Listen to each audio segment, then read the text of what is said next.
A Wholesome Romantic Fantasy Audiobook by Isabel Joy. Part 2. Melody's head whipped forward at the sound of a loud splash. At first she ignored it, but then she heard a voice calling out to her, a voice so melodic and beautiful that it couldn't have been human. It wasn't calling her by name, but Melody's instincts confirmed that someone was addressing her. Without a doubt, it was another mermaid. Melody left Luca to see who it was. She walked closer to the shoreline, stopping far enough away so that the ocean waves wouldn't sweep over her feet and turn them back into a tail fin. Thankfully, the waters were calm and docile today, so they wouldn't suddenly crash over her without warning. "Hello," she called out. A head poked out of the water. Melody recognized Alani right away. Alani swam towards the shore, but didn't crawl out of the sea. She only moved close enough to where she could talk plainly to Melody without having to yell. Her tail stayed fully submerged in the water. Melody knew Ilani rejected her human form and didn't feel comfortable transforming. She'd never even bothered learning how to walk on her legs, saying that if she had to go somewhere she couldn't swim to, she'd rather not go there at all.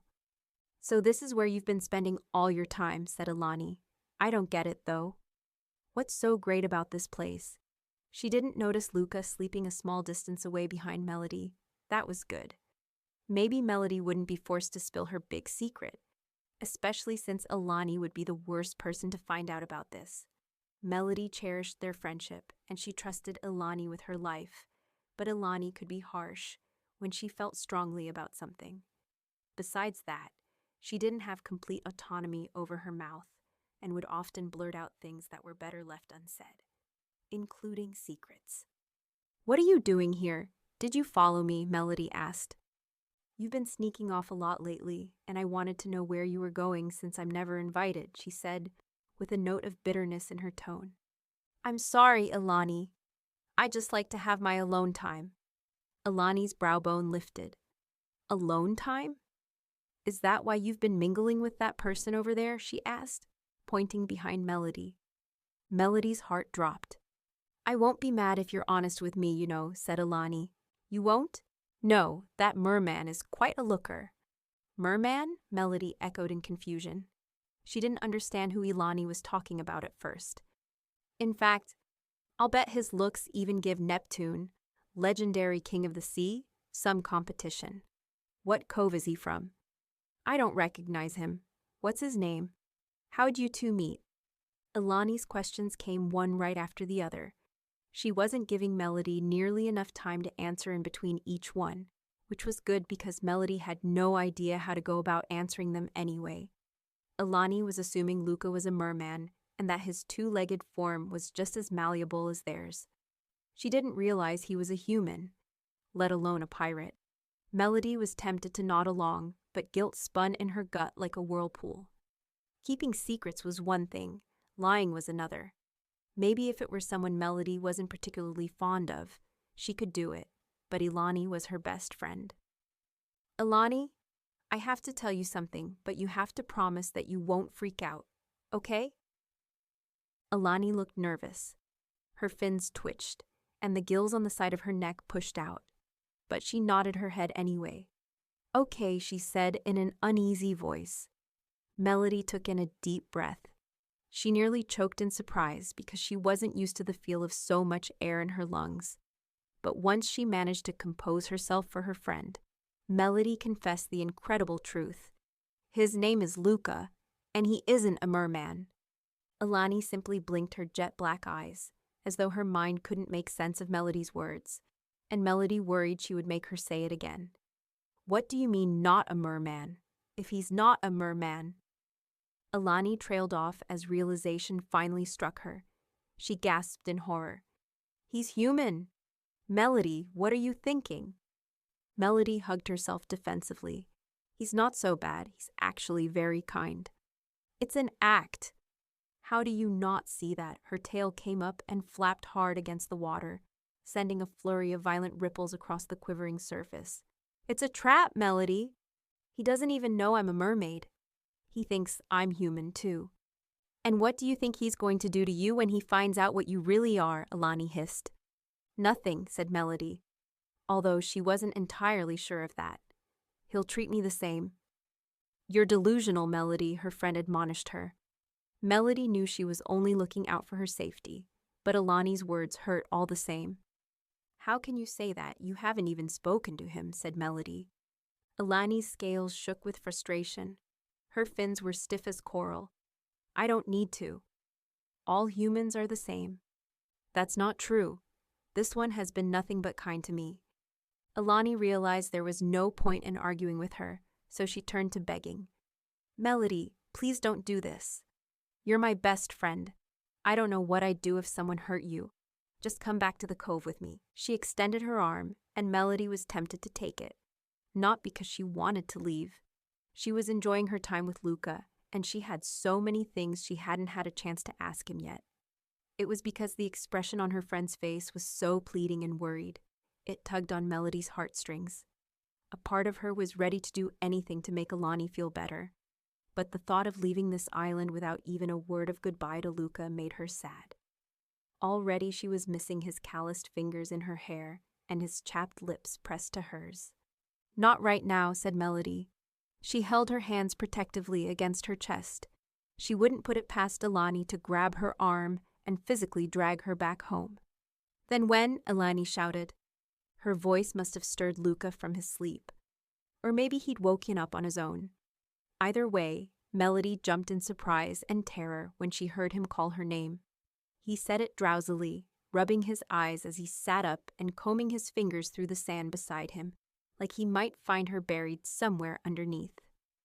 Melody tried to shoo away Alani while he was still half asleep, but Alani continued to insist that Melody come with her. Melody was shaking her head when Luca said her name again, his voice much louder and panic-stricken this time around. He'd spotted Alani and was grabbing his dagger, shouting at Melody to get away from that thing. While Melody was distracted, thinking of what she could do or say to calm him down, Alani reached out her arm as far as she could until she had Melody's ankle caged between her scaly, webbed fingers. Then she pulled her into the water. Melody heard Luca crying, "No!" moments before she went under. Almost immediately, she felt her bones and skin reshape. "Alani, why would you do that?" she chastised her friend, lightly shoving her shoulder to push her off of her. "Because you weren't listening to me. Let's go." "Not yet. Not now," said Melody. "He probably thinks you're going to eat me. I'm sure he's sick with worry right now. So that says a lot about what he thinks of mermaids. To him, we're just monsters. You did hear him call me a thing, right?" "He has a right to think of us that way," argued Melody. "Just look at what we did to his ship and all his friends." Alani blinked in confusion. What ship? What friends?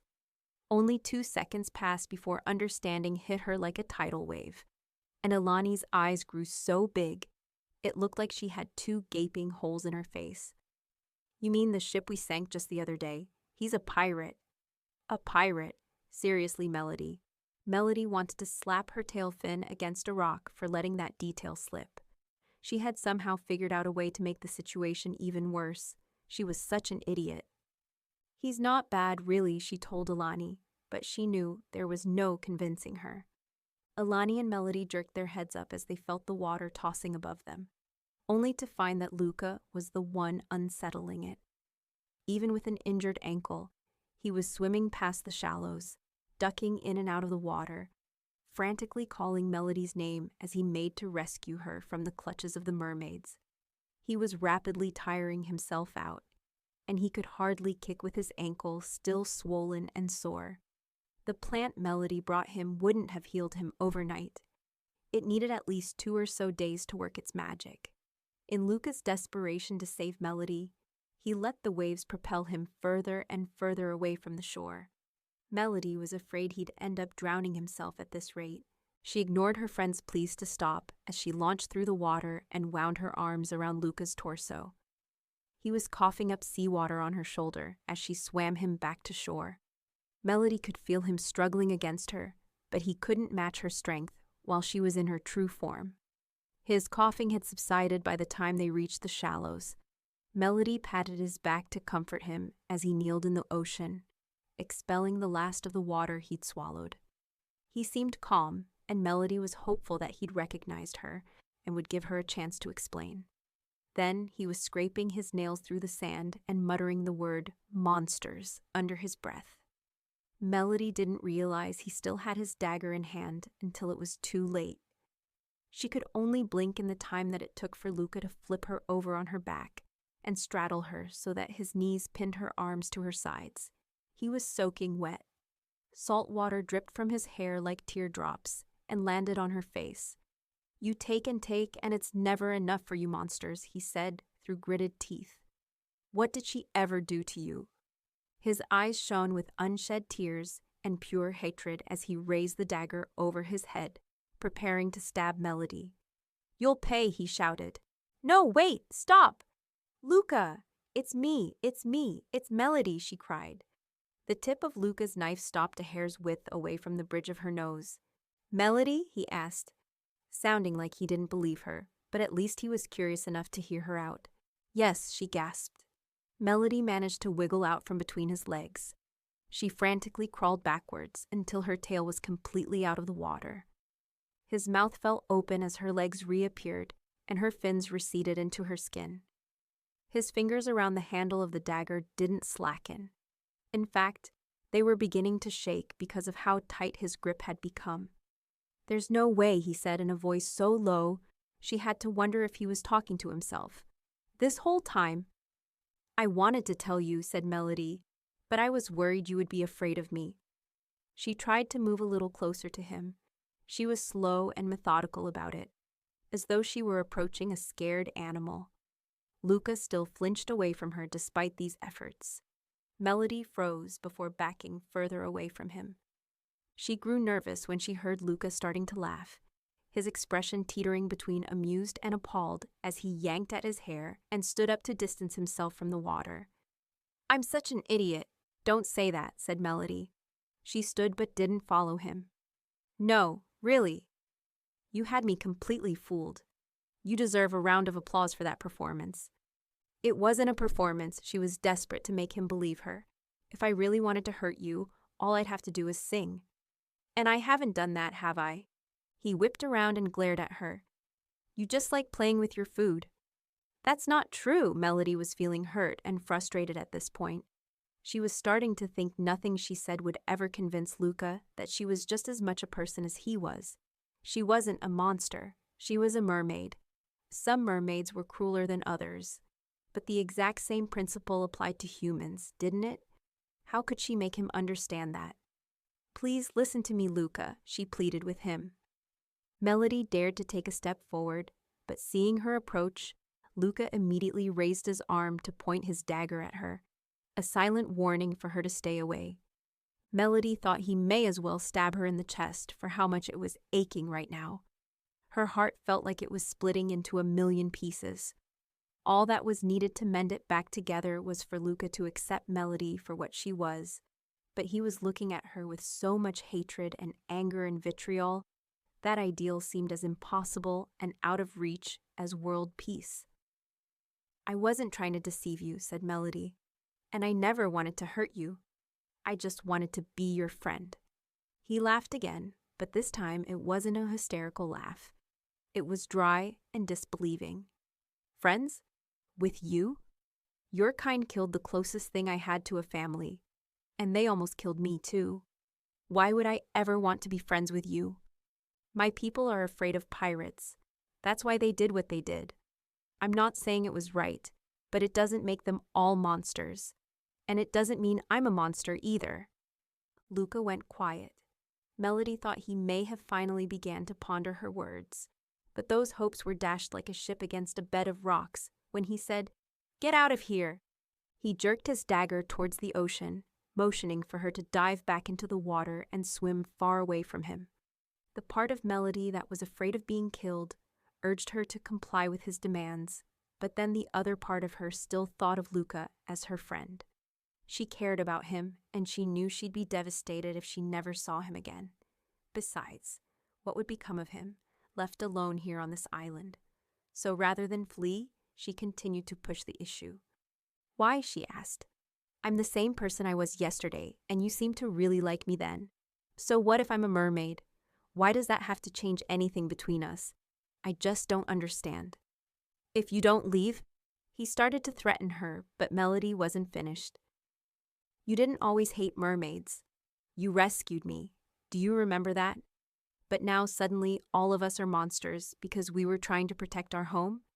Do you know how many pirates have hurt my kind? Yet I was willing to give you the benefit of the doubt. Why can't you do the same for me? Luca must have had enough of her talking because he picked up a rock and hurled it in her direction. I told you to get out of here, he yelled. Melody tried to duck, but she was too slow.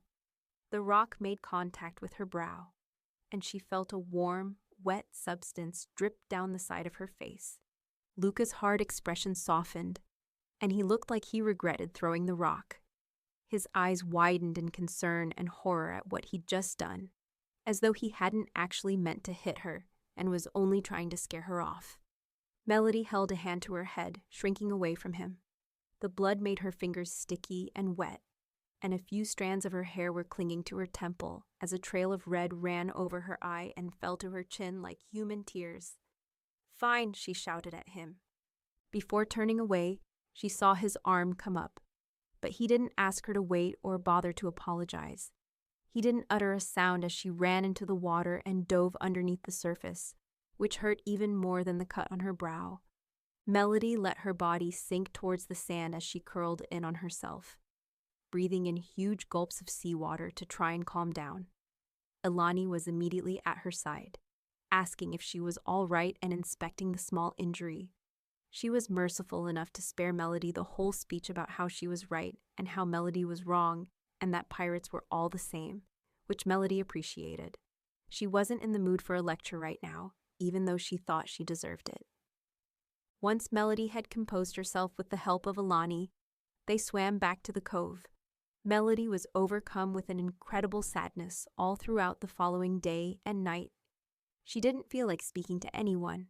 Her mother wondered what was wrong, and even her father looked at her with a curious concern, though he was the sort of quiet merman who gave everyone their space, especially when they were grieving something. Melody assured them that she was only feeling a little fatigued, but on the inside, she was all broken up. She couldn't stop thinking about Luca. Was he all right? Was he hungry? Had he managed to find some food for himself? Was his ankle feeling any stronger? She told herself not to worry about him because he certainly wasn't worrying about her. On the contrary, he might be relieved to hear that she'd been eaten by a shark or diced up by fishermen. But Melody couldn't just snap her webbed fingers and stop caring about him, though she wished it were that easy. Not 2 days had passed by when Melody eventually caved into her worry and her longing to see him again. She snuck away from the cove, mostly avoiding Ilani so that she wouldn't have to lie about where she was going. Ilani would see right through her anyway. Melody swam back to the island. She didn't dare approach the shore. She kept her distance so that Luca wouldn't see her. She may as well have thrown caution to the wind because Luca wasn't even there, at least not where she could see him. Maybe he was exploring the rest of the island. He did say he liked adventure. Then again, what if something had eaten him? Melody chewed on her claws as she fretted over his safety, wondering if she should go looking for him, if only to make sure that he was okay. She began swimming closer to the shore when she felt a scaly hand touch her shoulder. Melody nearly jumped out of the water. It was Ilani. "What are you doing?" she asked, pointing a deep frown at Melody. "Did you follow me?" Again? And here Melody thought she'd been so careful to keep out of Ilani's sight. "I knew you'd come back here," her friend said. "Please go home," Melody pleaded. "No, I'm staying. If you want to see that pirate so badly, fine. It's your life. But you need someone here in case he tries to hurt you again." Melody's expression softened. She smiled at Ilani and hugged her. "Thank you. Just please be safe. I don't think he really meant to hurt me that time. He's very kind." Ilani rolled her eyes. "Yeah, that was definitely my impression of him." Melody gave her friend one last hug before she started for the shore. She felt her tail kick up a cloud of sand as she reached the shallows and she paused. Maybe this wasn't such a good idea. What if she was wrong? What if Luca wasn't so kind? What if he started throwing more rocks at her the second he saw her? Or worse, what if he actually used his knife on her this time? "What are you doing back here?" Luca's voice asked. Melody tensed as he stepped into view. Apparently, he'd been sitting underneath a canopy of leaves, probably shielding himself from the sun. It was hot out today, and his cheeks were bright red. Melody was relieved to see that he was unharmed. He wasn't even limping anymore, although he did look thinner. And while his ankle was doing a better job of supporting his weight, he was walking in a crooked line, not like a drunkard, but like someone who couldn't see straight. He must be malnourished. She should find a way to get him home before he starved to death on this island. Maybe she could seek help from other humans. They wouldn't hurt her so long as she disguised herself as one of them. Right? She cared enough about him to risk it either way. "I wanted to check on you," Melody explained. "You should go," said Luca. Melody furrowed her brow bone in annoyance. "Why? Are you going to throw more rocks at me if I don't?" Luca winced. "I wasn't actually trying to hit you. I was trying to scare you away," he confessed. And Melody felt a bit of her fear and anger float away. Suddenly, she had enough courage to swim the rest of the way to shore and drag herself onto land. Luca tried to hide his amazement behind a mask of boredom as he watched her transform into a human. He wasn't a very good actor, though. "Where's your knife?" she asked, eyeing his empty hands. They were tucked underneath his elbows, his arms crossed one over the other. He looked away from her as if ashamed. "You don't have to worry about that. I'm not going to use it on you. That said, I still want you to leave." Melody frowned. "But I want to talk to you." "Fine, talk, then leave.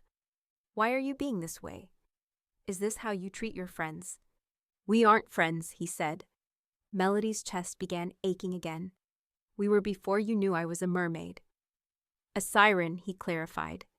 Then he thought it over before correcting her again. "A monster." "And why am I a monster just because I'm different from you? What makes me the monster? I could call you the same thing, and many of my people have." He scoffed. "As if I'd care what your people have to say about me." "Okay, what about all the people your pirate crew stole from and hurt? I doubt they have anything better to call you." When he didn't respond, she sighed. She didn't want to argue with him. That wasn't why she'd come back. "Luca, I never wanted to hurt you. I only ever wanted to be your friend. I wish there was a way I could prove that to you. I wish I could show you how much I care about you." He shook his head as if to say he didn't believe her. "I mean it, Luca," she said, willing him to trust her words, willing her words to sound truthful, willing the truth to sound convincing. "I care about you. I feel like you're always on my mind. Whenever you kissed me." Melody trailed off. She swallowed, her embarrassment making the words stick inside her throat. She was determined to get them out, though. "I thought my heart was going to burst open. And when you pulled away, all I could think was that I wanted you to kiss me again." She hid her face behind her hands. "Ugh, this is so embarrassing," she muttered. "You helped slaughter my crew," he said. "I'm sorry." And she really was sorry. Humans scare us. How did I survive? You had something to do with that, didn't you? I brought you here after you fell off the boat. Why? He asked. It was a valid question. Why him and no one else? Melody was quiet as she considered how she should word her answer. "Because I didn't catch your name that day you saved my life, and I really wanted to know what it was." Luca looked up at her. He stared at her face, actually looked her in her eyes. Maybe it was wishful thinking on Melody's part, but it seemed like he was finally considering her, finally opening his mind to the idea that she was a person and not a monster. "Well, what do we have here?" an unfamiliar voice broke in. Melody and Luca spun around at the same time, looking for the owner of that voice. It belonged to a man.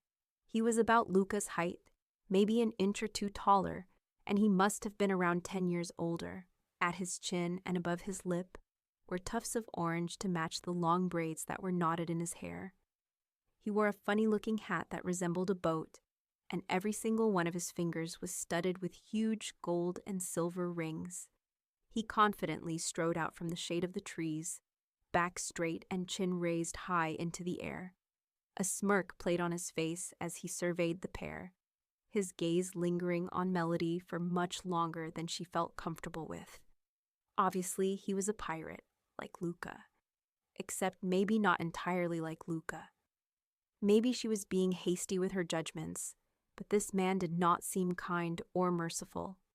She had a strong feeling that if he'd found her on that boat that day instead of Luca, she would have never seen her family again. "Captain Locke," said Luca, in disbelief and amazement. "You're alive?" So this man was Luca's captain. Melody was surprised he'd managed to survive the attack. She couldn't let him know that she was one of the mermaids who had ambushed their ship. She eyed Luca nervously. He wouldn't tell on her, would he? "I thought you'd be glad to see me," said the pirate. "Of course I'm glad," Luca said, even as he looked anxiously between Melody and his captain. "But I'm also in a little bit of shock. I was sure you died. How did you survive?" He guffawed. "Are you kidding? I wasn't about to let a few fishes kill me. If I have to die, I plan for it to be more glorious and legendary than that." He used grand gestures when speaking, commanding attention. He was the sort of person who saw himself as the main character of not just his story, but everyone's story. "Still, how did you manage it?" He shrugged. "My first mate tends to nag me like a mother hen. I always plug up my ears with some wax when he starts." He was blathering on as always. Then all of a sudden, I watched him jump ship. Then everyone was jumping ship. Once I realized what was going on, I climbed aboard one of our gigs and paddled out of there. Those things were so focused on the main ship, they didn't even notice me. "You were lucky then," said Luca. "That's good. Luck? Maybe. Or it could be destiny. I think she favors me." The older pirate's gaze once again landed on Melody. "Who's this?" Luca stepped in front of her in a way that was almost protective. Except Luca professed to hate her, so then why would he protect her? "She's nobody," he said. "Just someone who got stranded here." Captain Locke smirked. A cold, slimy feeling slithered up Melody's spine, like an eel crawling over her back, before sending shock waves through her body. "Just someone who got stranded, huh?" He tisked in disappointment. "I thought you were a generous man, but here you are trying to hog all the bounty for yourself." "I don't know what you're talking about," Luca denied. "There is no bounty." Captain Locke rolled his eyes.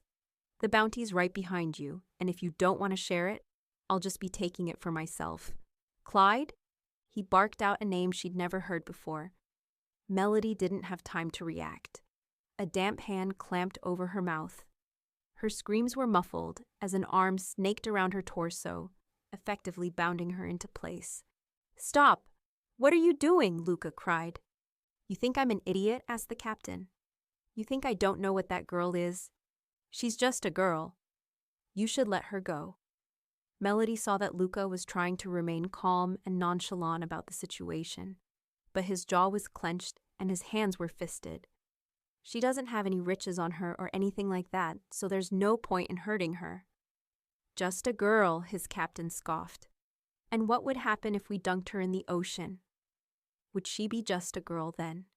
Captain Locke tilted his head towards the ocean. The man who had Melody in his grasp dragged her towards the water just close enough to where the waves could wash over her feet. The instant the sea touched her toes, they turned to fins. She felt the ocean lending her its strength.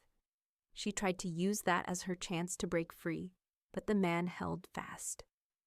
"That's enough," said the captain, and on his orders, the man hauled her away from the sea. Melody felt her strength dissipate. There was no way she was going to overpower her captor now. "I knew it," a new voice called excitedly. Another man stepped out from behind Captain Locke. "I knew I recognized that creature when we saw her swimming around this island. It's the same one that left us for dead." Melody thought his face looked familiar, not the captain's. She had never seen Captain Locke before, not even during the attack, but she had seen this other man. He had caught her in his fishing net some time ago, the day Melody and Luca had their first encounter. Melody wondered if the man restricting her was his fishing partner, the same one who'd also been on that boat.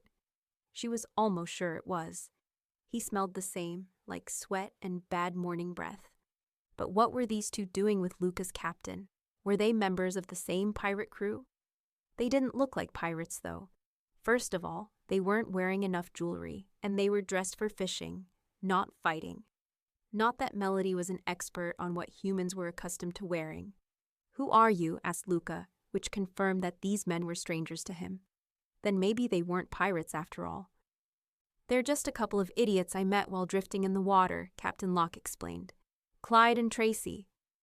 "Davy," corrected the human beside him. He still had on the same white tunic with blue stripes, though now it was soaked through and the white parts looked more pink while clinging to his skin.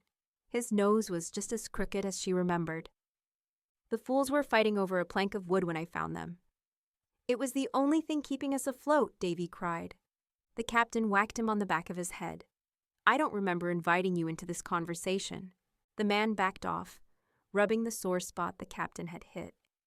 "Captain Locke, please," said Luca. "Just let her go." "Let her go," he echoed incredulously. "I may as well throw a chest of gold into the ocean if I do that. Do you know the wealth I could gain?" His companion coughed. We could gain, right?" The captain rolled his eyes. Yes. Luca shook his head. "Captain, you can't. She's not a piece of treasure we dug up or stole. She's alive. Don't worry, I'll keep her that way. She'll be worth more alive, I wager." "I mean, she's a person," Luca exclaimed, his voice a mix between frustration and desperation. "A person with thoughts and emotions like you and me." "Luca," Captain Locke began patiently, placing a hand on Luca's shoulder as though he were lecturing an immature child who didn't know how the world operated. "I understand you feeling sympathy for people, and I never held it against you so long as you followed my orders. But this thing isn't even human. And what's more, it killed my crew and destroyed my ship. Our crew. Our ship.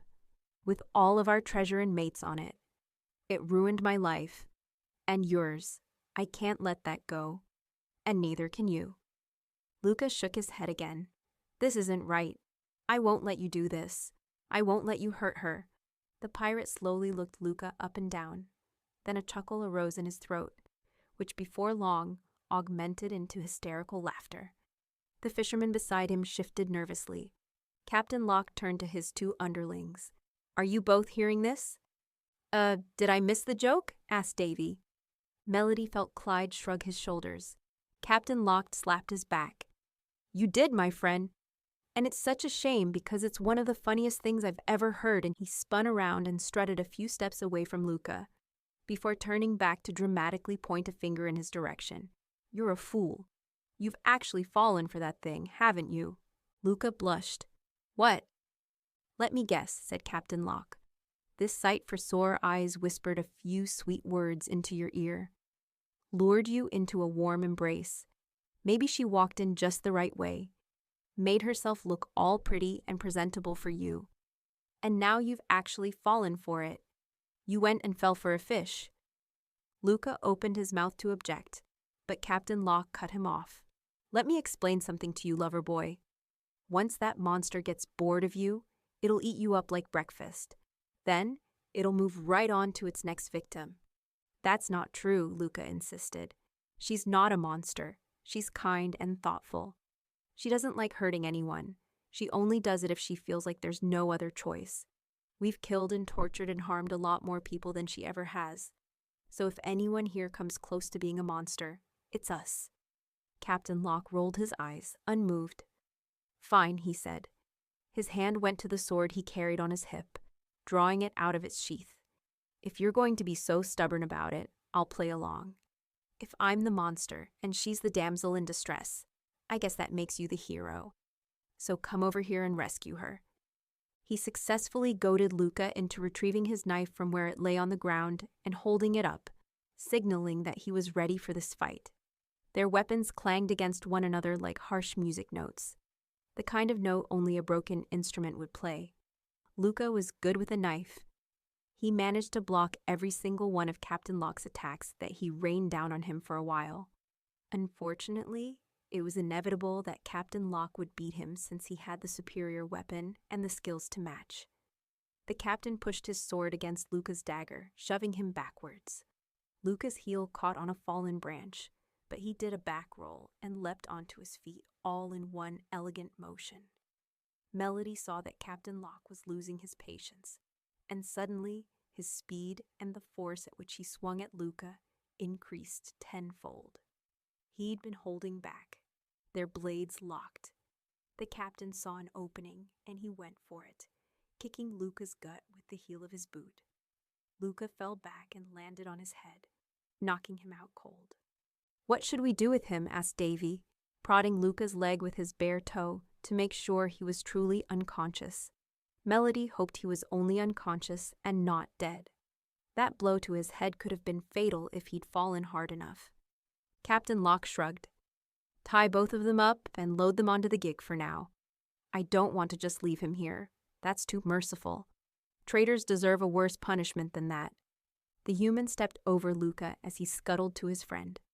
Elbowing him, he whispered, "Don't get on his bad side." The captain's underlings bound Luca and Melody with some fishing line. The thinner of the two apparently carried an extra roll of it in his pocket. They gagged Melody using a damp, smelly black handkerchief to prevent her from singing. Melody searched the water for her friend, Eleni, as they tossed her into a small boat, hoping she'd seen the confrontation. She was the only one who could help them now. Without her tail and her voice, Melody was powerless. They'd taken her strongest weapons from her arsenal, and Melody didn't have much left to work with. "Start paddling," said the captain. He took out a curious-looking round object. It was made of gold and had a lid that he flipped open.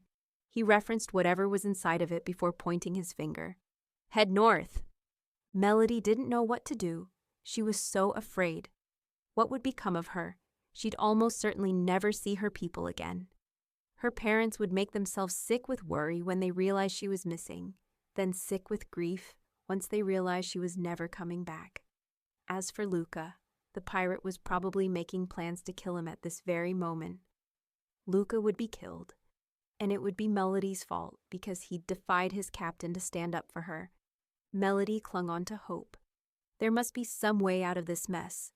She was putting her brain to work, desperately trying to formulate a plan, when Davy cried out, nearly dropping his paddle into the water.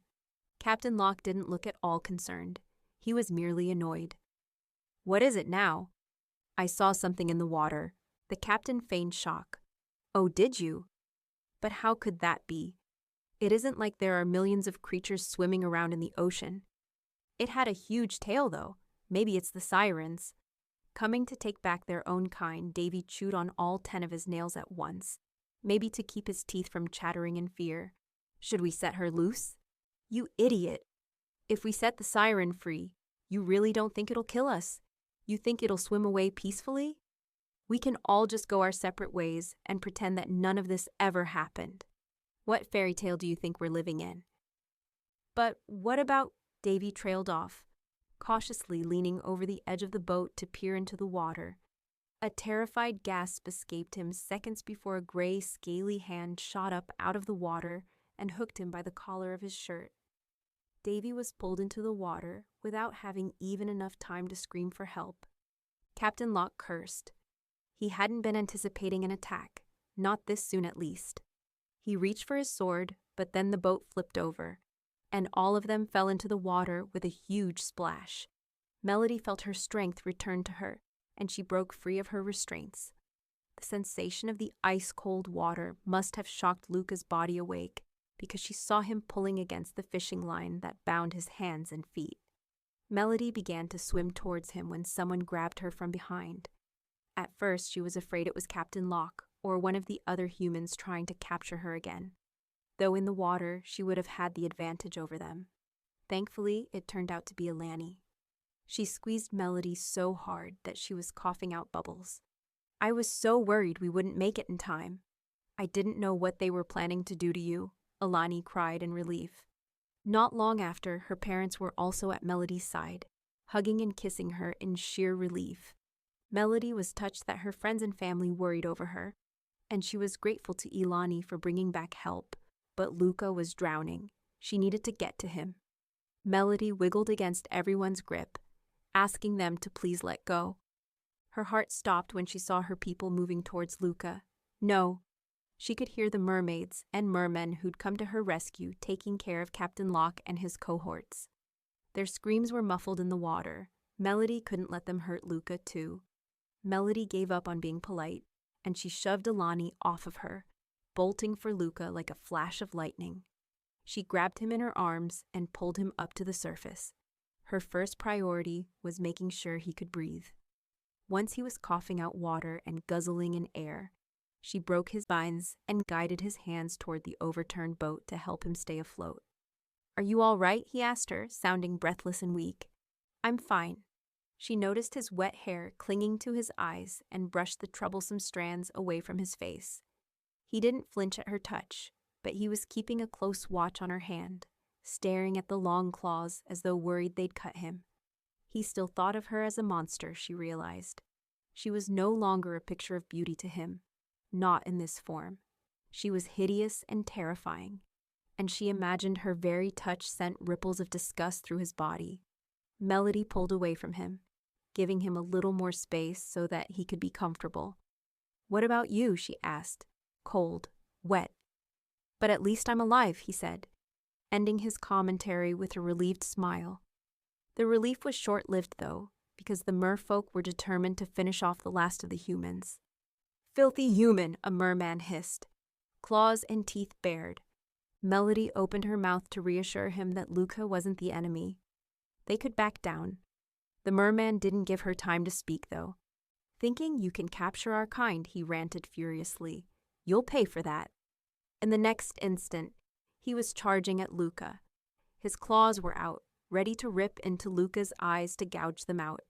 Melody thought they would have let her explain, but they were only in the mood to fight. Talk was useless, especially now that Luca was seconds away from excruciating pain.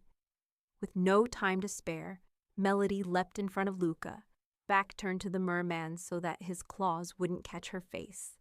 Instead, they sliced through the scaly skin on her shoulder blade.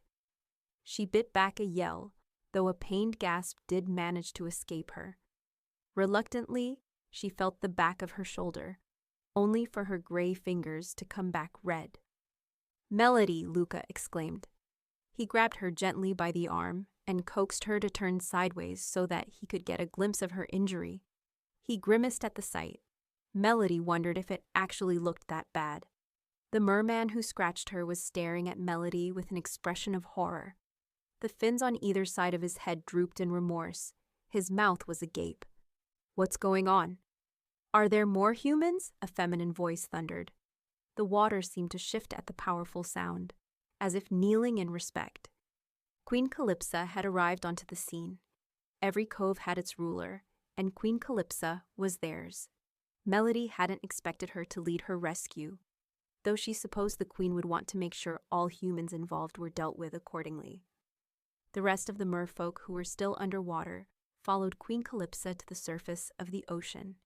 If they were in her way, they swam back to allow her to pass, bowing their heads to acknowledge her authority. Queen Calypsa was remarkably beautiful and elegant. Her scales glistened like stars in the night sky. Her fins were translucent and pale, as if spirits were constantly hovering around her. The long hair that would always billow around her head like a magnificent storm cloud, when she swam through the water now draped over her back. Her blush-pink lips matched the crown on her head, which the coral reefs had shaped and sculpted especially for her.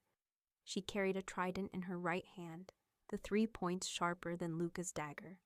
Melody shuddered to think of Queen Calypsa wielding it as a weapon against Luca. It wouldn't be the first time she used it to pierce the heart of a human. She liked to make a spectacle of executions every now and again to boost her people's morale. As she neared Melody and Luca, Melody felt inclined to pay the queen the respect she deserved, but she refused to let her guard down. So rather than bow her head in submission, she held it up in reluctant defiance. Queen Calypsa looked down her nose at Luca, as if he were the scum of the earth, a hideous barnacle clinging to her perfect tail. Addressing Melody, she said in a soft, motherly voice, "It's okay now. You're safe. Just get out of the way so that you don't get hurt." Then, to the mer people who were patiently awaiting further orders behind her, she said in a much darker voice, "He's the only one left. Finish him." Some of Queen Calypso's followers were already flexing their fingers, showing off their claws, while others licked their lips in anticipation of their next meal. Melody instantly threw herself in front of Luca. "No," she cried, wrapping her arms around his neck and draping herself over him as though she were a piece of armor. "You'll have to kill me first." "Melody, what are you doing?" she heard her friend Alani protest. She glimpsed over her shoulder, wincing from the sting of her cuts being moved and stretched. She caught sight of her parents staring at her. They looked wrought with worry, and Melody regretted making them feel so uneasy. But she couldn't regret protecting Luca. "Melody." He whispered her shakily name, his breath hitting her cheek like a warm gust of wind. She could tell he was afraid, and so was she. Her people were watching her, their black eyes burrowing underneath her scales until every inch of her was quaking. If Queen Calypso gave the order, they could easily overpower Melody and tear Luca to shreds, the same way they did Captain Locke and the two fishermen. With that terrifying thought weighing on her mind, Melody pressed close against Luca's back, pushing him further into the overturned boat that he clung to like a life raft. "I know he's human," said Melody, hoping her people would see reason. Mer people did not have a compassionate nature, so it was pointless to plead for Luca's life. She needed to convince them that he wasn't a threat. "But he's not bad. He saved my life. He protected me from those other humans as best he could. He's a good person. He doesn't deserve to die. Can't you all have mercy just this once?" "All humans are considered enemies," one merman piped up. Queen Calypso pointed a frown at him, and he immediately quieted. "Well, I don't care that he's human. I don't consider him my enemy. I consider him." Melody hesitated. She knew Luca didn't feel the same as she did. He'd made that abundantly clear to her. Still, her feelings had never changed. "I consider him my friend." She leaned her head against his nape, determined to shield as much of him as she possibly could. "And I won't let you hurt him." For a while, no one said a word. The very ocean seemed to be holding its breath, as the constant sloshing of the volatile waves had stilled, so that they might as well have been on steady ground. Finally, Queen Calypso spoke. "You saved a mermaid?" she asked Luca, sounding skeptical. "Why?" Luca swallowed nervously. Whatever he said next could spell the end or the continuation of his life.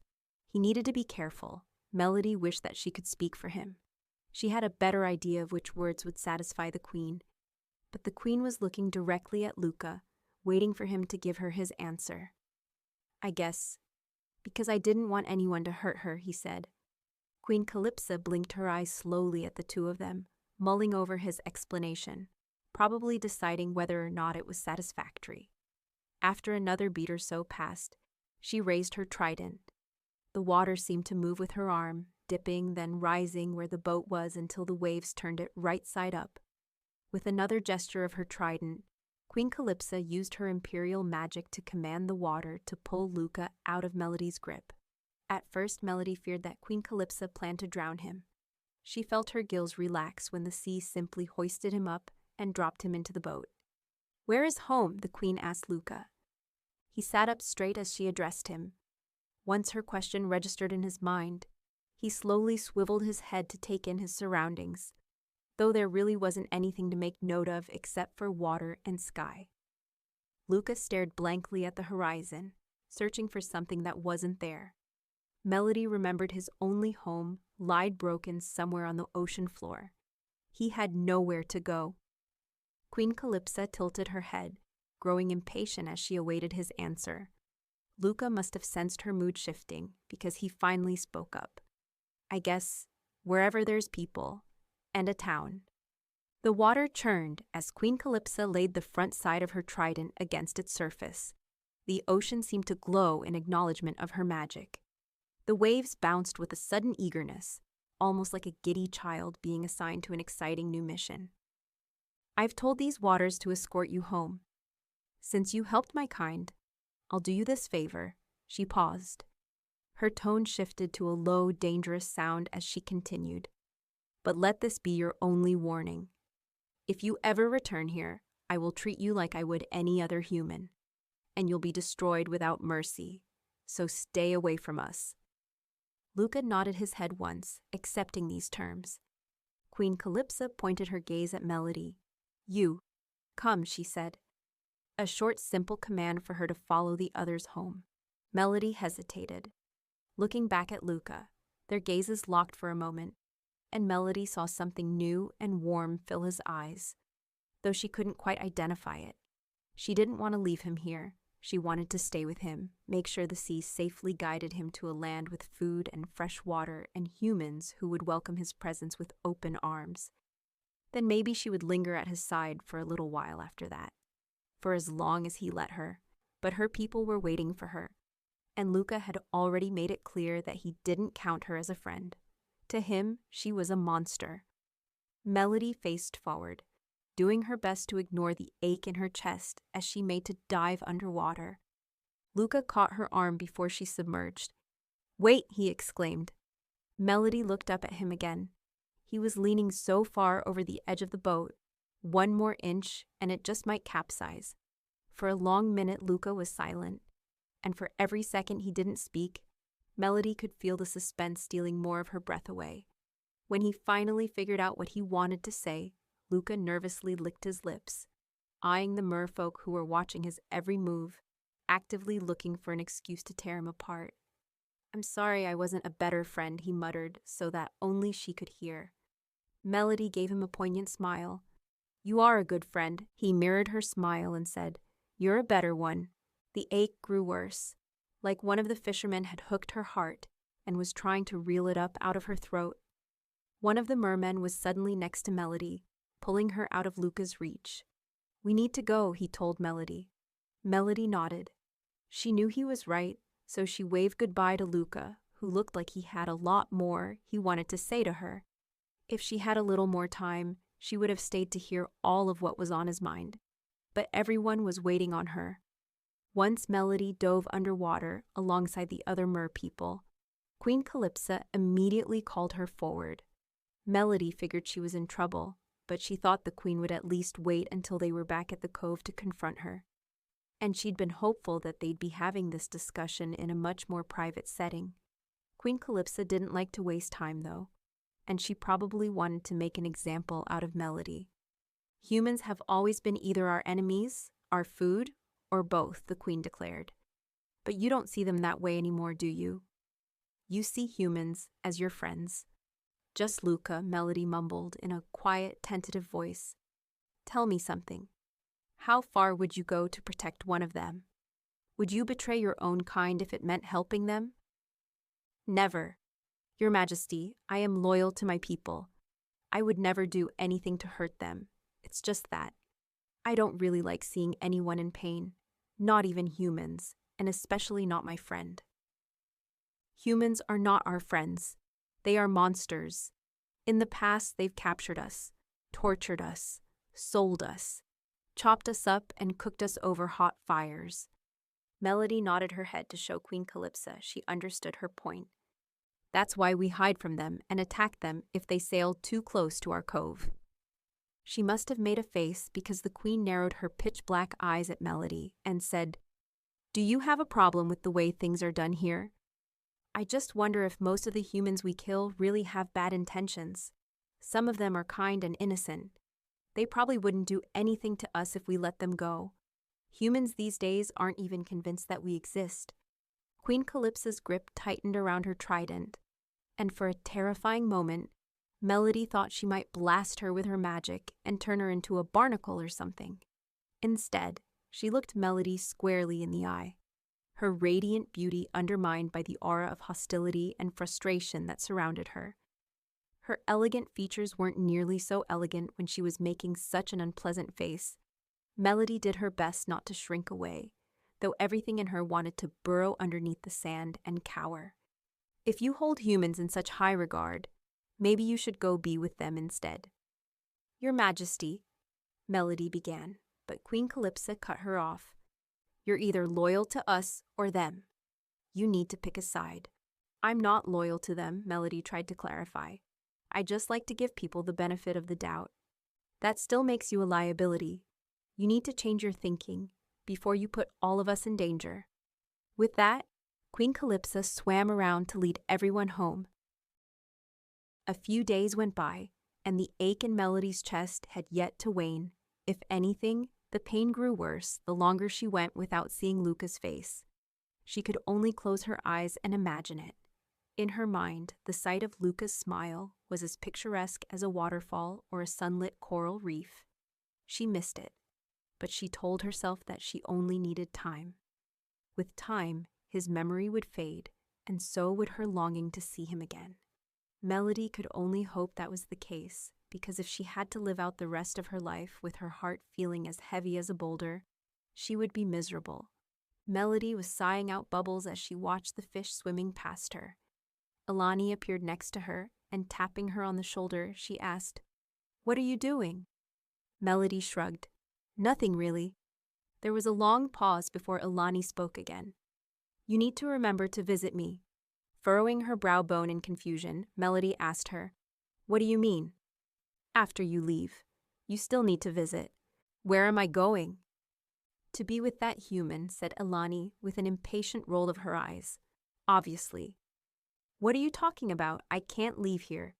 To be honest, Melody had considered it, but the thought was so insane and ridiculous that she shoved it aside. Leave the cove? Leave her people and everything that she has ever known? And all for what? To be with a human, a pirate, who she barely knew. So then what's the plan? To be miserable. "You don't even like him," Melody pointed out. "You said yourself that I shouldn't trust him." Alani looked at her ruefully. "I saw how he defended you," she admitted. "Maybe you were right. Maybe he deserves a chance. Won't you give him one? Or are you just going to stay here and watch the fish until you finally die of boredom?" Melody thought hard about Alani's words, beginning to wonder if Alani was right. She wanted to be with Luca, so what was stopping her? Queen Calypso said she should choose one or the other, and at the time, it hadn't seemed like a choice because never in a million years would Melody have considered upending her life to be with a human. The longer she went without seeing Luca's face, the more she felt she'd give anything for another glimpse of it. Melody made up her mind. She hugged Alani with all her might, thanking her wholeheartedly. Alani gave her a sad smile, telling Melody that the best way to show her gratitude was to repay her with a visit. Melody promised. Quickly, she went to say goodbye to her parents. She gave both of them the tightest hug she could as she explained that she needed to go somewhere and might not be back for a long time. Her parents exchanged a knowing look before nodding that they understood. They had seen the way Melody had interacted with Luca, and they would never want to impede on their daughter's happiness. They trusted her to have a good head on her shoulders, and neither of them hated humans as vehemently as Queen Calypso. Melody swam back to where she and Luca had parted ways. She sensed the queen's magic lingering in the water and followed the trail. The sun was only beginning to rise when she left, and by the time she reached land, it was halfway through setting. Melody pulled herself onto the shore and hurried to find the nearest town, knowing that the humans would be readying themselves for sleep soon. Melody was so anxious to see Luca, and she'd already traveled so far. She didn't really want to wait until tomorrow to look for him. She might not even be in the right place. Or maybe she was, but Luca was already packing up to go somewhere else far away. And if she risked waiting, she might miss him. Out of the water, Melody wasn't sure she'd be able to track him. Melody shyly approached a few humans to ask if they'd seen someone matching Luca's description. Shoulder-length hair, an earring in his ear, a freckled nose. They all shook their heads. Melody worried that she had come to the wrong place after all. The sun was nearly through setting. The only thing she could do now was return to the sea and try again tomorrow. Her heart sank in disappointment as she dragged her feet back to the water. She was really hopeful that she'd find Luca today, but she told herself everything would be okay. If it was meant to be, they'd come across each other eventually. As Melody approached the waters, she noticed a lone figure sitting nearby. staring off into the distance as if waiting for something to appear out from the horizon. "Luca?"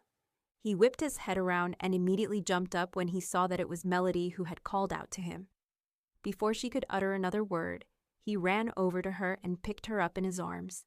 He could hardly contain his excitement. Laughter shook his entire body as he embraced Melody, rocking her slightly from side to side. "You actually came," he whispered. Once his exhilaration died down, relief taking its place, I felt like an idiot. I thought I was sitting here, waiting around for nothing. "You were waiting for me?" asked Melody. Luca pulled back to stroke her cheek. "Who else?" She smiled at that. Then, Luca was leaning towards her as if to kiss her, but before their lips met, a wave of water rudely washed over their feet with remarkable force and knocked them over. Luca's chest caught Melody, and thankfully the sand was soft enough to cushion his fall. He chuckled at their compromised position, and it must have been contagious because it wasn't long before Melody was laughing right along with him. The laughter stopped when she looked down and saw her skin had turned to scales. She glanced over her shoulder and saw her legs were now a tail. She tried to crawl off of Luca, saying, "Hold on, I'll change back. I just need to get out of the water." Luca seized her arm, holding her in place. "Why do you have to change? No one's around. No one can see you." "You can see me," she muttered self-consciously. Smiling, he asked, So I don't want to look scary to you." Again, he stroked her cheek. She cringed, thinking of how instead of smooth, warm skin, his thumb had to trace over cold, bumpy scales. He smiled warmly at her, and her doubt seemed to dissipate. "You don't look scary. You look just as beautiful like this." "You don't really think that," she said. "I do," he insisted. "You're beautiful. Your scales sparkle. Your eyes are like a night sky. You think I look like a monster." He shook his head. "I'm a fool for saying that. Nothing about you is monstrous, but..." His voice lowered into a soft whisper as he brought his face up closer to hers. "If words aren't enough to convince you." He finished the thought by pressing his lips to hers, and it was only at that point that Melody let herself believe him. The end. I hope you enjoyed this story. Like and subscribe for more.